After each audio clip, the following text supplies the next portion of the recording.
video I titled 2 days ago that I made was called Forget Yourself to Remember Yourself. And I want to talk about a similar idea in today's video. Separate yourself from yourself. I think in life, there are times where we feel overcome and consumed by certain emotions, by certain moments. And those experiences, while we are within them, we're sort of blind.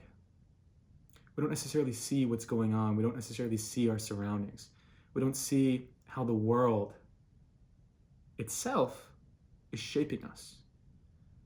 We're so focused on the singular thing in front of us that everything else fades out of focus. We're so zoomed in that we can't zoom out.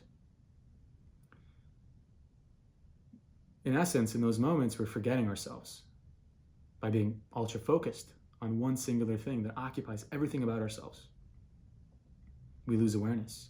We lose many things.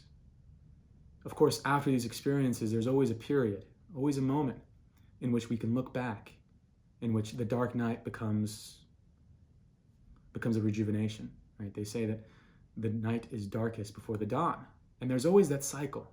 We always have this hardship that leads to ease and this ease that leads to hardship. And I think that I've been through this cycle of forgetting and remembering over and over again. This idea of positively disintegrating, right? Elements of ourselves disintegrating so that new elements can be born in their place. The forest burns down so that a new one can rise in the place of the former, the phoenix that dies over and over again.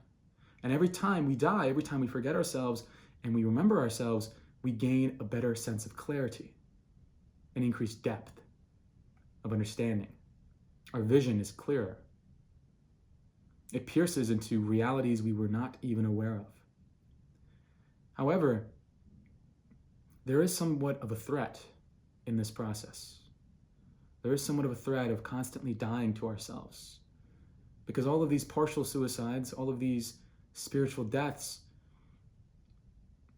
they may perhaps one day lead to a physical one. And so a tactic that I've discovered that is quite important, that I think is something that develops in the course of this dialectical development of self towards our higher and higher versions, is this concept of separating ourselves from ourselves. And what does that mean? What does it mean to separate ourselves from ourselves? In essence, it's sort of like viewing your life as a film. It's taking a third-person perspective. It's stepping out of whatever is going on, almost as if you are sending out the apparition within your body into a position external to itself to say, hey, look down on what's going on and observe and tell me what it is that is happening in my life. Now, this is something quite difficult to do, something excessively difficult, because what I'm asking and what I'm saying is that separate yourself from the thing that is consuming you. How could we even begin to do that? But I believe that the practice, the imaginational practice, just the idea of stepping out, just the idea of zooming out as much as you can in that moment in which you're so zoomed in, can do wonders for us. Because it can place the experience we're having, it can place that overwhelming experience in the context of something bigger. You can place it in the context of the bigger picture of the story of your development. The moment you separate yourself from yourself, you begin to look at your life as if it were the unfolding of a story of history, your story. And you begin to see that moment as if it were a scene in a film, as if it were a chapter in a book, as if it were a page in that book, right? And rather than being the character within the film, rather than being the character within the novel, you're the person reading it. You are the person watching your own film.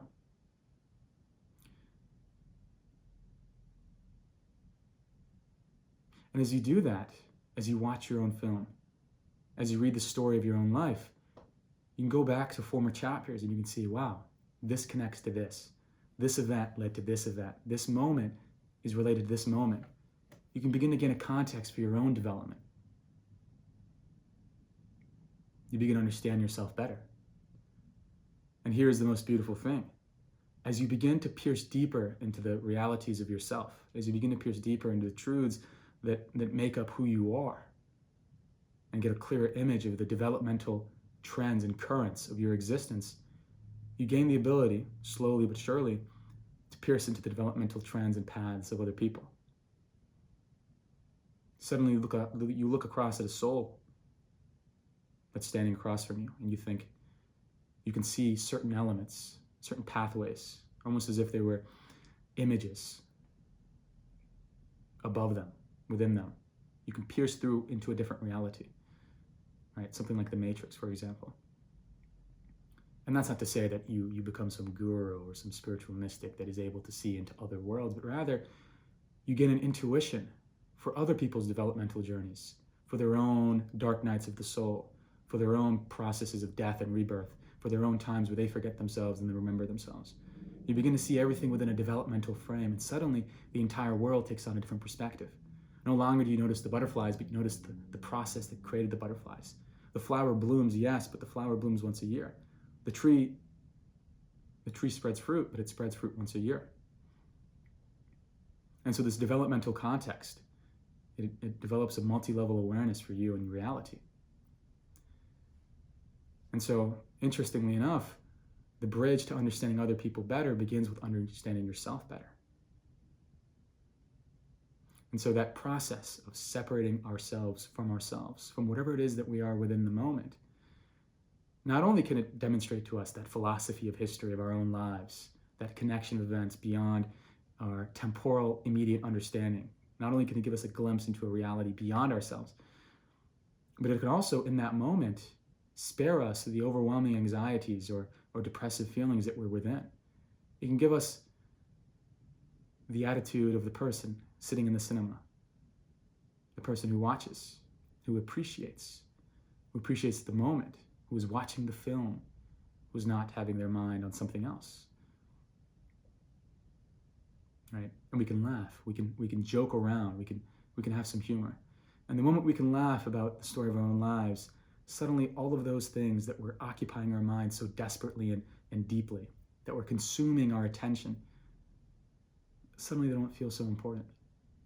Suddenly we gain a consciousness again. We regain focus and we say, oh, life is bigger than this. Life is greater than this one single element. And then we connect all of those elements together. And we connect them and we thread them together into the tapestry that is our own lives. So I urge you, whoever is listening, to take a moment, step back, separate yourself from yourself, forget yourself. And then when you're remembering yourself, look back on that tapestry, look back on that novel, look back on that film, that cinema, and enjoy how far you've come.